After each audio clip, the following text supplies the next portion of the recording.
Amahoro y'Imana abane namwe bakunzi b'ikiganiro warubizi. Aheruka twabayagiye ku buzima bwa Che Guevara, uyu munsi naho tukaba twahisemo kubayagira ku muhindi Mohandas Gandhi. Uwo mugabo afatwa nk'umuvyeyi w'abahindi, baba wa taifa, kuko niwe yaharaniye intahe y'ukwikukira ku Buhindi. Si ivyo gusa, Gandhi numwe mu bantu bashira imbere kuja inama igihe cose hadutse amatati. Kukaba nkako nawe nyene mu kurondera intahe y'ukwikukira yagenza buhoro. Gandhi yagira ati, ingimba ntacizana atari ukuguma haba ukwihorahorana kudahera. Gandhi yari umwanditsi akomeye mu bimenyesha makuru bitandukanye, eka yarananditse n'ibitabo bitari bike. Reka mukanya duce tuja mw'idonido. Jewe ndi Izidori Habonimana, ikaze n'igwanyu. Ariko nkuko twama tubigenza, wewe tugusaba kugira subscribe, bigatuma uba mu bambere kuronka ibiganiro vyacu, ugaca ufyonda no kuraho akengeri kazi ruhande, utibagiye kubisangiza abandi.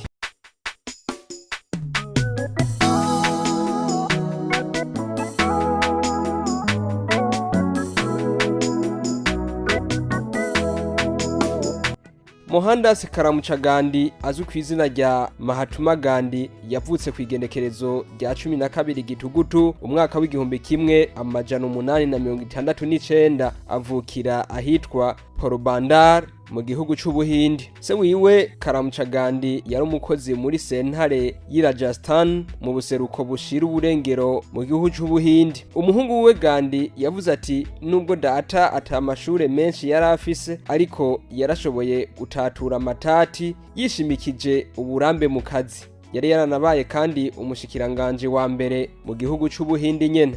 Gandhi yagize ubugeni afise imyaka 13 y'amavuka. Hari muri Rusama umwaka w'igihumbi kimwe amajana 883. Iyumvire nawe, ku myaka 13 y'amavuka abavyeyi ba Gandhi bati, bwana ivy'amashure banzu uhagarike, turakeneye umukazana. Bati reka tubanze tuguhe umugore. Yubakanye rero na Kasturba Maikanji, uwo bita kandi Kasturbai canke Ba.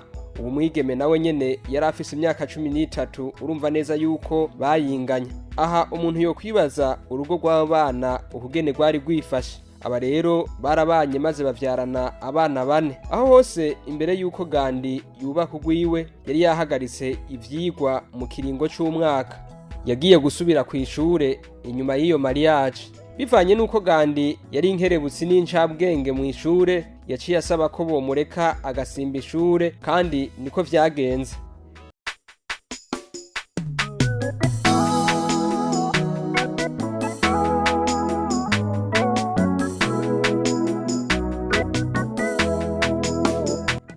Gandhi afise imyaka 16 y'amavuka, se wiwe aritaba Imana biturutse ku ngwara yari amaranye imisi. Muri iyo myaka Gandhi yarabayeho ari umuntu w'intungane, umuntu yihangana, yubaha abamukurira. Muri rusangi yari umugabo arondera ukuri ahari hose. Ahejeje amashure yisumbuye, yaciye agenda gukora ikibazo kimuha uburenganzira bwo kubandanya inyigisho zo ku rwego rwa kaminuza muri kaminuza y'Samardas yari mu karere ka Bohavananga mu mwaka w'igihumbi kimwe amajana 887. Ariko muri iyo kaminuza ntivyahavuye bikunda ko ahabandaniriza inyigisho. Niho rero ahanuwe n'umwe mu bagenzi bo mu muryango, Gandhi acafata ingingo yo kuja kwiga mu Bwongereza mu gisata c'amategeko. Amaze kumva ko bizokunda akaja kwiga mu Bwongereza, vyaramunezereje cane. Amaze kumva ako gakuru keza, yaciye abwira nyina wiwe ko iyo azoba ari hose azoguma yubahiriza imico n'akaranga k'Abahindi. Yagiye amusezeraniye ko atazigera akora ku ciswe inzoga, akavinyu, umugore canke inyama. Ariko umwe mu muryango ntiyashaka ko Gandhi aja mu Bwongereza. Yagira ati, Gandhi akamara kuja mu Bwongereza azogaruka yarataye akaranga. Nawe ati, burya jewe sinzorenga ku ndahiro narahiriye imbere ya mama. Gandhi rero yagiye gushika mu gihugu c'Ubwongereza muri kaminuza University College yo mu gisagara ci Londres ku igenekerezo rya 4 Nyakanga umwaka w'igihumbi kimwe amajana 888. Aho yari afise imyaka 18 y'amavuka. Ari mu Bwongereza yaragerageje gufata akaranga k'Abongereza nko gutamba, ariko ico atigeze akora nkuko yari yabisezeranye, ntiyigeze ajya inyama. imisi yose yagenda kurira mu buriro aho bateka isoromano. Gandhi nta bintu vy'inyama yarya. Akiri aho yaciye yinjira mu ishirahamwe ry'abantu barya insoromano gusa, the Vegetarian Society. Mbere araheza aba umwe mu bagize urwego nshingwantwaro, membre du comité exécutif. Muri urwo rwego nk'uko yahavuye abivuga mu nyuma, niho yatanguriye kuronkera uburambe mu vyo gutwara. Ico gihe yarahavuye aja mu rwego rw'abashingwamanza mu Bwongereza. Inyuma y'imyaka 2 yemerewe kuba muri urwo rwego rw'abashingwamanza, niho kwigenekerezo rya 12 ruheshi umwaka w'igihumbi kimwe amajana 891 yafata ingingo yo gusubira mu Buhindi mu gihugu c'amavuka. Amaze gushika mu gihugu vyaragoranye ingene akora, kuko ibijanye n'amategeko vyo mu gihugu c'Ubuhindi ntiyabona iyo bitaye umutwe, kuko we yari yize ahanini ivyo mu Bwongereza. Wumvise ko yari no mu rwego rw'abashingwamanza. Mu Buhindi yatanguye aja hitwa Ibomai, arinjira mu rwego rw'abashingwamanza, ariko bivanye n'ubwoba bwo kutagira uburambe no kutamenya amategeko yo mu Buhindi, nta bakiriya yaronka. Nyuma y'amezi 6 acara biheba, aja i Rajkote gukorera muri cabinet d'avocat ya mwene wabo, kuko nawe nyene yari umushingwamanza. Ico yakora Gandhi yafasha abantu baje kubitura kubandikira ibirego. Inyuma yaho gato Gandhi acagiranira ingorane n'ubutegetsi.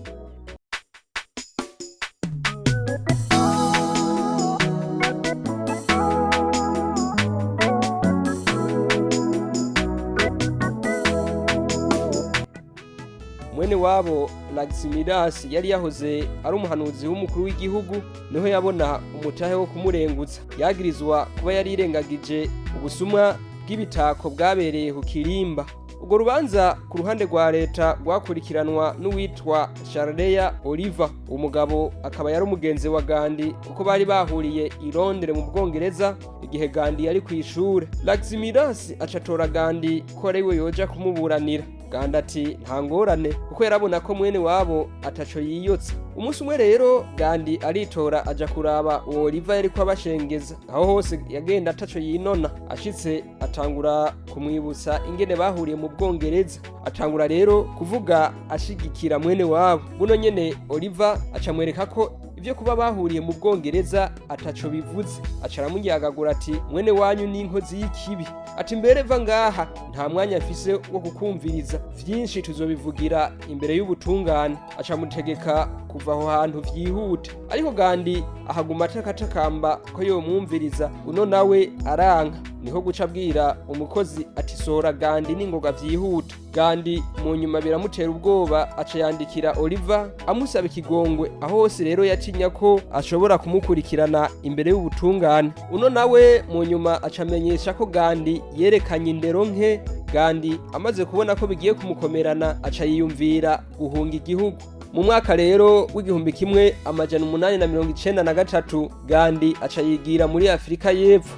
Ashitseyo acaronka akazi kwa Abdullah Seth, uwo nawe akaba yari umuhindi mugenzi we. Amasezerano y'akazi bari bafitaniye amaze guhera, Gandhi aca yumvira gutaha mu Buhindi mu gihugu c'amavuka kugira ngo asubireyo. Imbere yuko ataha ariko asezera abahindi bagenzi we, acabona inama nshinga amateka y'Inatal yatoye itegeko ribuza abahindi bari muri Afrika y'Epfo uburenganzira bwo gutora. Acavunira kagohe abandi bahindi, maze baramushimira kuko bagize bati kuva hashikiye muri Afrika y'Epfo hari ivyo yagiye afasha mu vya politike. Mbere banamusaba ko yoreka gutaha, maze nk'umuntu yanonosoye ivy'amategeko akabafasha kwiyamiriza iryo tegeko. Nuko rero amaze kubisabwa na benshi, yatevye yemera kuguma muri aho karere kugira ngo abafashe guharanira agateka k'abahindi. Ariko ico yanse yagize ati nta mahera nkeneye ko mumpa. Aho rero Gandhi yashaka ko agumana ubwigenge bwiwe, ntahave agwa mu makosa bitumwe n'amafaranga.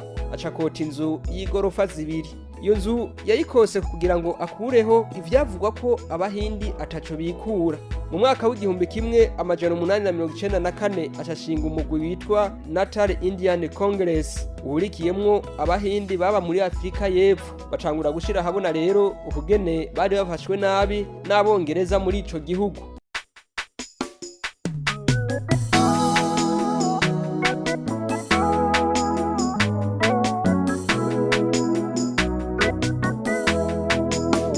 mwaka w'igihumbi kimwe amajana 896 Gandhi aca asimbira mu Buhindi aho yari agiye gutora umugore n'abana kugira ngo babane muri Afrika y'Epfo. Ikindi naco yari agiye guhamagara abashingwamanza bagenzi we kugira ngo bagende gukorera muri Afrika y'Epfo. Agezeyo mbere hari ivyandiko yashizeyo aho yerekana ukugene abahindi baba muri Afrika y'Epfo bafashwe nabi. Yanditse avuga ko bafashwe nk'ibikoko.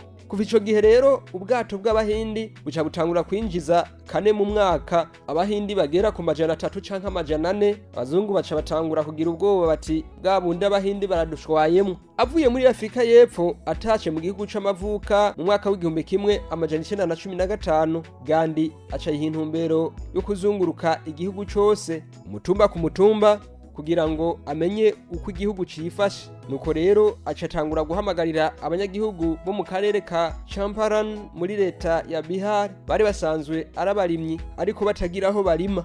Igiterwa bita indigo nico barima conyene, ico naco cashogwa hanze hakubareka ngo barime ibiterwa mbumbarugo. Gandhi acatangura imyigaragambyo asaba ko amatongo yohabwa abarimyi b'abahindi, mbere ko nikori ryovanwaho gushikaho inzara izoherera muri ico gihugu. Kuva ico gihe abanyagihugu baramukunda, mbere baca bamwita papu bisigura umuvyeyi. Niho rero leta yahaviragondozwa yemera kuganira na Gandhi. Igihugu c'Ubuhindi kiraheza kironka intahe yo kwikukira kwigenekerezo rya 15 Myandagaro umwaka w'igihumbi kimwe amajana 947.